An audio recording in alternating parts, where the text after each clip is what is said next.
actually about 743 at low tide, believe it or not. And with that high amount of islands, that mainland surrounding everything, or most everything, and that Pacific Ocean tide flooding in and out every single day, and all of the currents everywhere, that means all of those nutrients that are constantly flowing into our waters are constantly getting stirred up off the seafloor.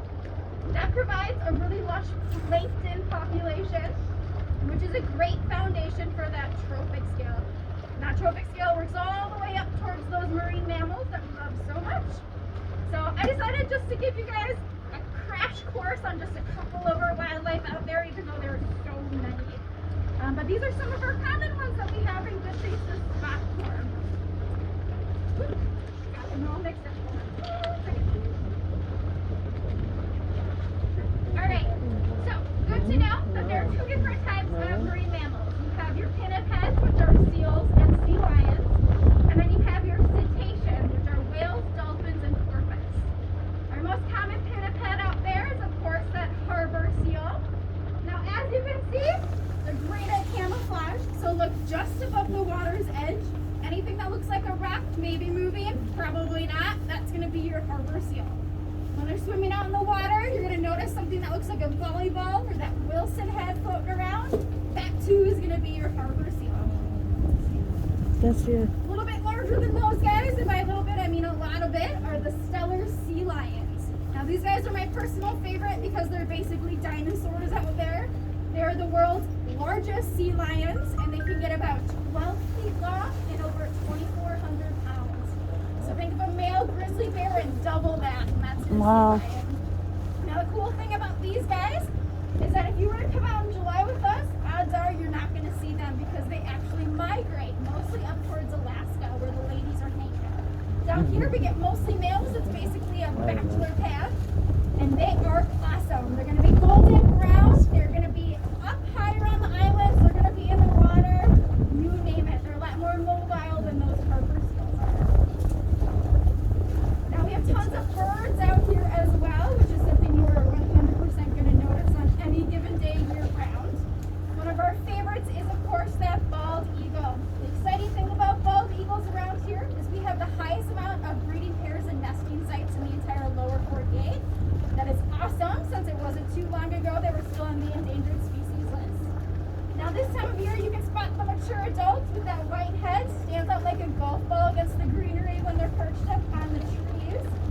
But we also have juveniles this time of year starting to hop around those nests, maybe soar a little bit, practice their flying, just peeking out, you name it. We got them starting to creep out this time of year.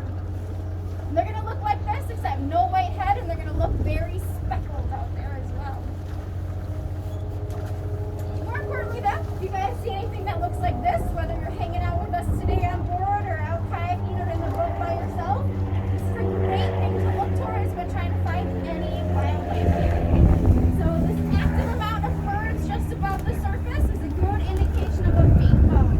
That small schooling fish just below the surface and basically an all-you-can-eat buffet out there.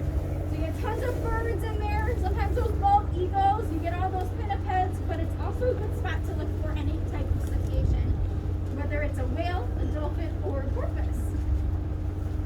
Our most famous porpoise around here is that Harper Porpoise, and they're so cute and itty-bitty. They're about 5 feet long, maybe 6 if they're nice and hunky. But they're also pretty shy because of that small size. So anything in our size that starts to slow down in the water towards them, they might take that as a predator behavior. They'll die, and we probably won't see them again. So we're actually going to view them differently than we view our other wildlife, and we're just going to keep traveling in that predictable pattern that we're already traveling, and watch as they pop out up there. Look for that triangular dorsal fin. It looks like a chocolate chip kind of. It's brown, gray, black coloration. And don't be surprised if you see them solitary by themselves. They tend to move solo or in small shoals of under 5 individuals. Oh, what do you see? And of course, everyone's favorite dolphin is, of course, that killer whale.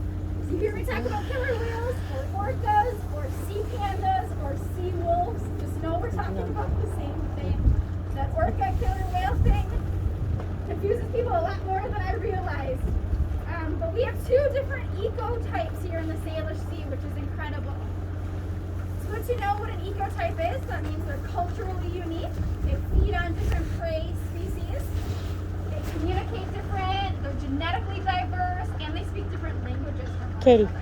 put your hood on. It's Our starting to more rain. famous one are, of course, those southern resident killer whales, which is what made this area famous, and they feed on salmon. Over 80% of their diet alone is that Chinook salmon. Now, unfortunately, these guys are critically endangered, with only about 75 left in the wild, and that's because that food source of theirs is also critically endangered right now. So that lack of food means lack of whales, and even though we historically can see them all of the time, we typically only get them around here a handful of times in a year now. But the good thing is we have that other ecotype around here also, and they're actually thriving. They have anywhere from 300 to 500 individuals, as we're learning every single year that we're finding new and trying to keep up with that birthing rate that's increasing rapidly. And they feed on all of those marine mammals. So all those porpoise, pinnipeds, dolphins, whales that you see out there, they're going to be feeding on them, which is pretty neat. And they come in here year round, so on any given day we can run into these guys as well, and I don't mean literally run into them.